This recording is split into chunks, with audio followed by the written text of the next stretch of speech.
Good day and welcome to the TechCentral podcast. My name is Daniel Robus and I'll be your host. And today I'm joined by Gerhard Hartman, Vice President for Medium Business, Sage Africa and Middle East. Good day, Gerhard, and thanks for giving us some of your time. Good day, Daniel. A good day to the audience. It's fantastic to be on your talk show. Thank you for giving us the opportunity. A little bit about myself, and then I'm going to hand back to you, Daniel.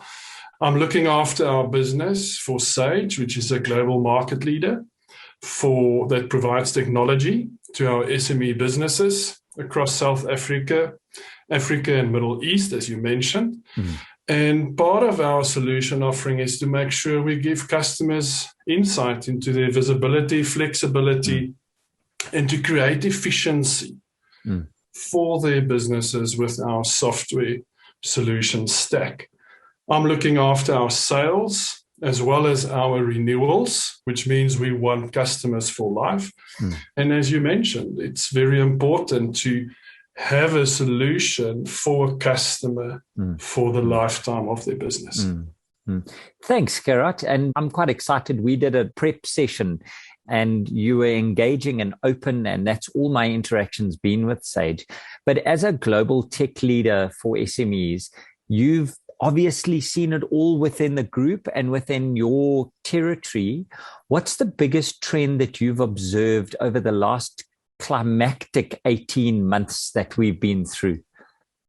Thank you, Daniel. Yeah, climatic 18 months, as you said. It's been a very interesting journey for us at Sage. If we look at what happened with our customers, and to take it over the past 18 months, and I'm going to speak a little bit about the South African context, because obviously, as I said, we're a global organization. But importantly, if we take South Africa, I think there were two major events. The first one was the pandemic with COVID, and then very recently, in the month of July, what we've seen in the country with the unrest and the riots. But if you take it back 18 months, businesses wanted solutions always to create efficiency, to make sure they can drive their, I want to call it KPIs, why they're in business. So what was the technology shift? We saw that customers wanting to move from on-premise software to the cloud. Now, a lot of times it's used loosely to say, I want to move to the cloud. But with the pandemic, it forced us as businesses to make sure that I can access and continue operating as a business. I want to access my software anywhere, anytime. I want to be able to have a successful business, even though I'm working from home or I'm working from a different location, which is not the physical office. So for us, from a new customer point of view, as well as our existing customers, we saw exactly that. Interest to connect to data fast, to have virtual meetings, to conduct business virtually, and at the end of the day, to make sure that I can still manage my business. What do I want to do? I want to measure my cash flow. I want to look at my processes. I want to make sure my workforce is working 8 to 5 or whatever the industry you are in. And again, back to your point of what changed is, I think it was different measures for different businesses. So some of them were in complete shutdown. They couldn't operate. Some businesses could operate, but needed to do it from a different location. And other businesses, for instance, healthcare, was so busy that they needed to make sure they can accommodate that need. And for us, from a customer point of view, we saw them wanting access to information fast. I just want to speak out as a business owner and user. You guys have gone a long way into simplifying the UI and to make sure that the accounting gets recorded the right way, but it doesn't become onerous. And one of the goals that you've put out is to automate the routine, ensure compliance, and coach success. And I want to dive into those. Why do you think automation of application processes is such a differentiator for Sage? So, Daniel, I mean, the best story is a testimonial and you put it down. We want to have software that gives a business owner the technology, the solution to, exactly to your point, drive their business to be successful. Now, part of that, very importantly, is to automate certain functionality within software. Now, in your example, you spoke about it helped you within the accounting finance space. So as Sage, one of the key performance areas we're looking at is to automate compliance. Now, again, that means from an automation point of view, if you're looking at finance, how can we help you to submit, let's say, VAT returns? From a payroll point of view, how can we help you that the correct tax, UIF, or skills development is calculated by the system? Because if we help you in that compliance aspect, you're going to be able to spend more time where your focus is needed as a business. And that's part of our commitment back to customers or potential customers, is to make sure we have compliance software, both on a finance and the HR payroll side. Oh, that's outstanding. Do customers struggle with the automation? Do you think it's a trust issue? I can't see it being done, therefore it isn't being done.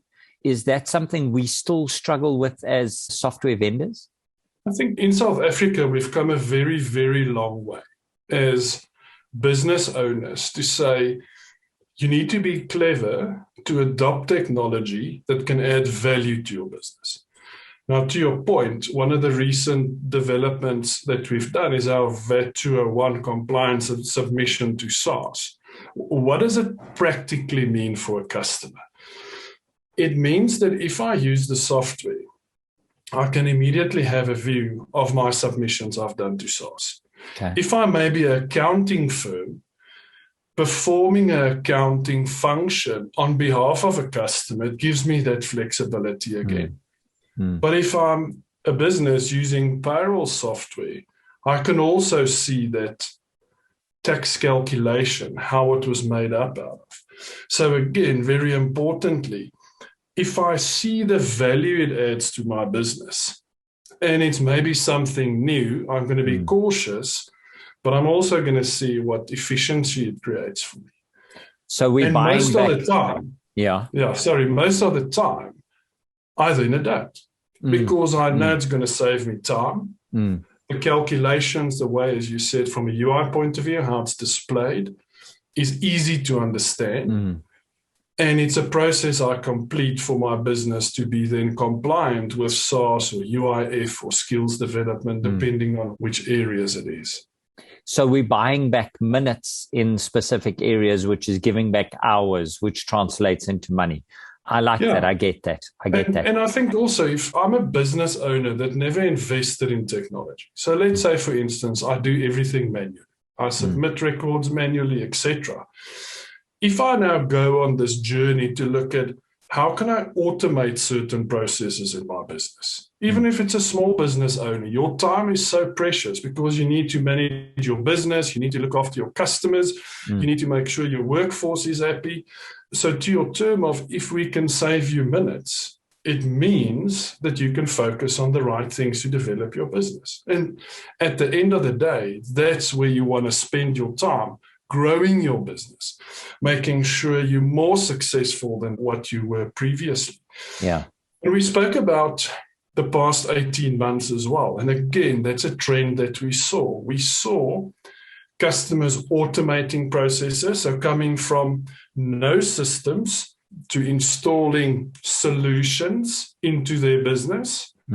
Customers that had solutions already, enhancing those solutions even further to make sure they create more visibility because you're in a virtual world or you're connecting not from the office, and then to make sure while I'm adapting and changing these processes, I have an engaged workforce that can provide and make sure the business continues to be successful. We were talking about in the prep session, many of the businesses were affected by what happened in KZN, what happened in Gauteng with the riots and the insurrection. And for those customers, one less worry was what was happening on the system and their compliance and accounting. They had to rack shelves, then do a stock take, and they could operate normally. And I think that's an amazing benefit of having a digital solution. You also spoke about making accounting invisible. What does that mean, and how do you do that? So I'm going to touch on two things. We touched on the compliance already, and we spoke about that. But also then to make sure that it's an easy workflow, easy guide in the system to take you from step one right to the end of where you complete, let's say, your month end, if we talk about an accounting process. So again, taking the user through different steps to then complete the month end to submit the compliant reports. But I think what's also very important is it's great to have technology solutions for your business. But does it speak to, I want to call it an ecosystem of products? And that's another point I would like to touch on. With our accounting and finance solution, it also integrates into various systems. Now, I'm going to take a practical example. You're a business owner. You would like to pay your people, which you do through the Sage payroll systems. You do your month end, and then the two systems are integrated. So whatever activity I do in payroll, it takes that information and it dumps it immediately into your finance accounting application. You perform your month end, but maybe part of your solution is to say, I need to integrate to banks. So does your system speak to the integration platforms at your bank to, let's say, pay your customers or transmit salaries? Now, again, we have very tight integrations into the banking platforms. Another solution can be, as a business, I need to take some of my financial information and display it into certain reports to show profitability, to show which is our top products we sell. And maybe you use a third-party tool for that.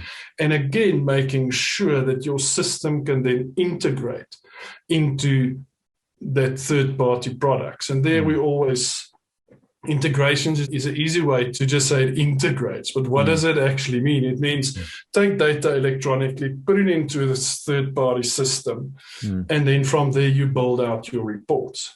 Now, we've got a very rich ecosystem around our product. So if I'm, let's say, in the manufacturing industry, I can use the Sage products, but I also want to plug it into my third-party manufacturing solutions, integrate and give you that information. So it becomes a connected world.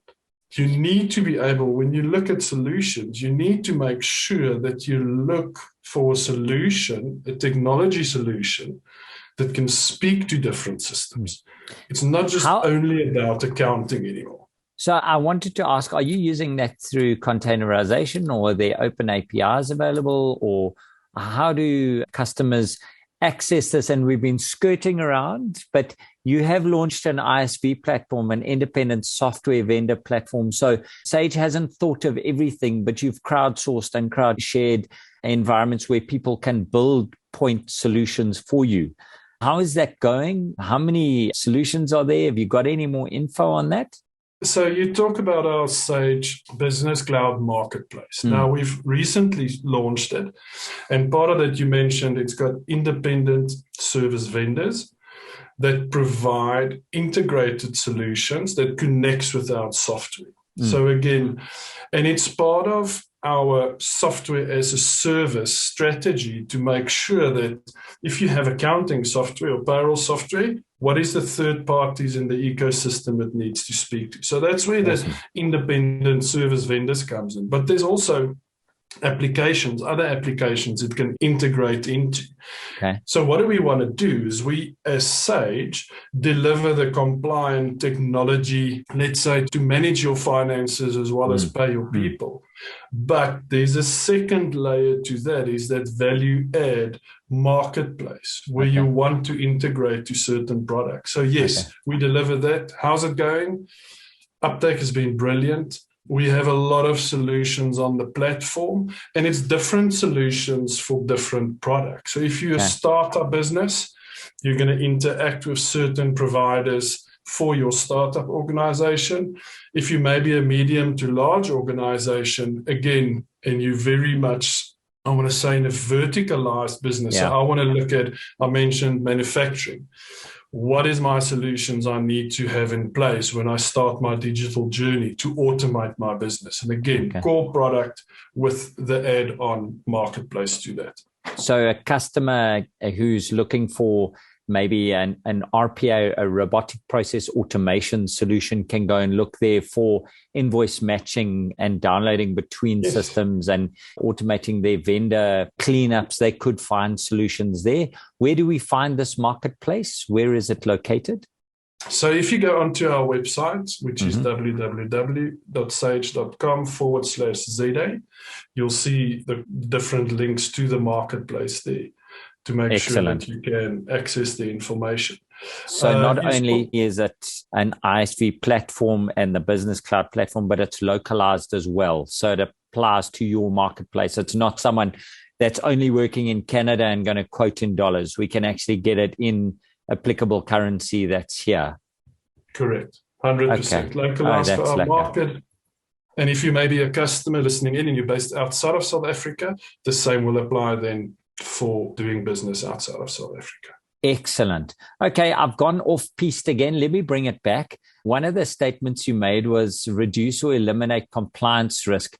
That's a fairly bold statement, but what does that mean? What typical compliance are we looking at? We've spoken about VAT. That was a really nice release you've just made. What else is out there, and how do you eliminate the risk in your world?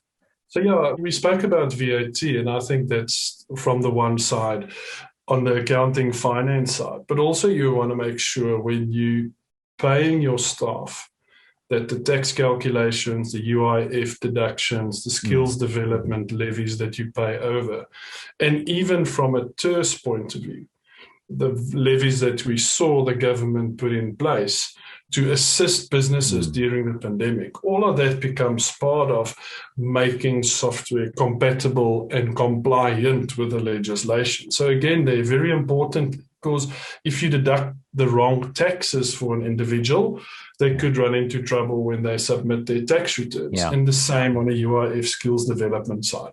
So it's, again, an ecosystem. It touches all the different areas in your business to make sure I can put my head down in the evening and know I'm compliant as a business. The software manages that for you. So you've got a localization team that would take into account the changes in VAT.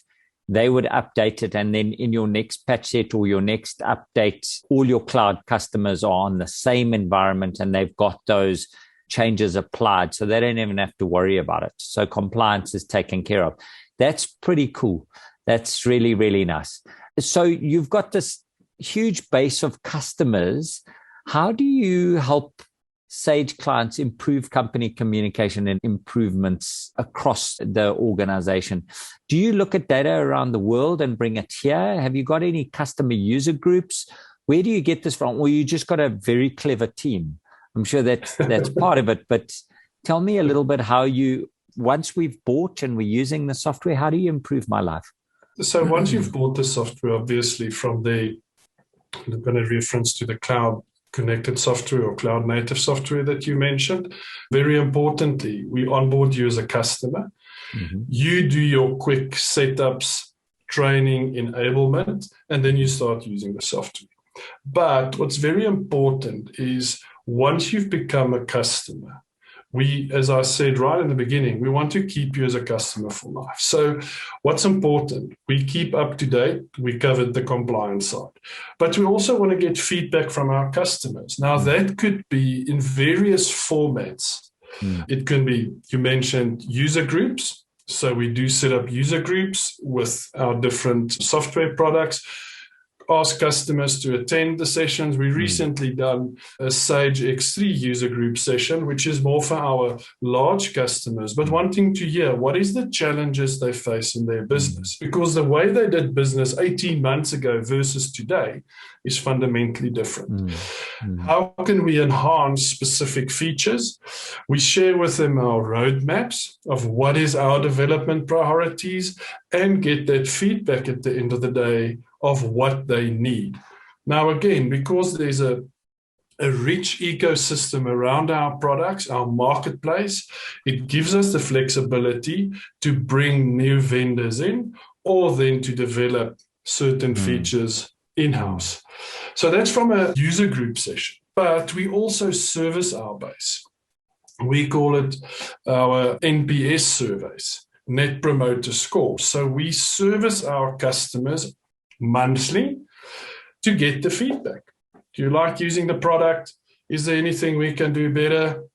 Did you get a solution through your business partner or through Sage when it comes to support? And all that feedback we collate and then again prioritize and make sure, because what do we want?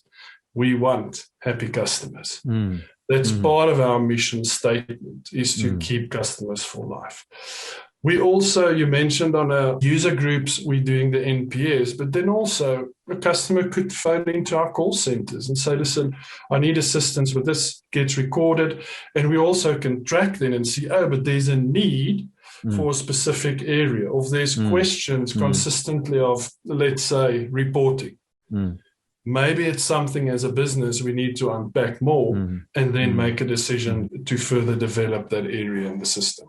I really like that. So that agile approach to making sure that your customers know that you're always there is a real differentiator in this cloud environment.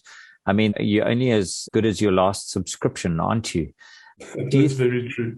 Do you think your customers have been adversely or beneficially affected by this work from anywhere change that we've seen due to the pandemic? I mentioned earlier on, it was different for different industries. So yes, if I take a small business owner, they have access to the software, they could run their business, etc. If you move up and you become a medium size or a large corporation, it's multiple teams, it's different divisions. And there again, maybe a certain part of your organization was automated. You then went on that journey to provide technology for the employees to do their day jobs. So you could automate again that, or you automated that function. I'm going to use an example, payroll. So you want to access your payroll data. You want to be able to capture overtime for someone. You need another person to check it. And from there, you can say, okay, everything is 100% correct. You release your pay run. But you needed to coordinate this outside the normal office space. And again, you want the flexibility to be able to perform that function. So businesses not just went through a technology adoption or transition or change, they went through a workforce change as well, because they needed to make sure that they can deliver a good customer experience to their own customers. I'm in manufacturing. I need to get my product to my end user. Normally, let's say you looked at certain control procedures. Now you need technology to perform those procedures. And we saw it live with our customers. They phoned us and they asked us, can you help us automate this specific process? And in conjunction with our certified business partners that implement and support our software, we saw that success. And there's a story to be told in each industry, whether I was in the security industry or whether I'm in healthcare or in a services business. We helped customers to automate their needs and their processes because they wanted to stay afloat during this very, very difficult time and to make sure that they can retain top talent and make sure as a business they survive. Awesome. Gerhard Hartman, Vice President, Medium Business, Sage Africa and Middle East. You're in sales. I'm going to ask you 3 questions now, and I'd love to know where you are going and where you're taking your team. So the first question is, what's the most exciting thing that's going to come out of the Sage stable in the next 6 months? What's a big release that you guys have got?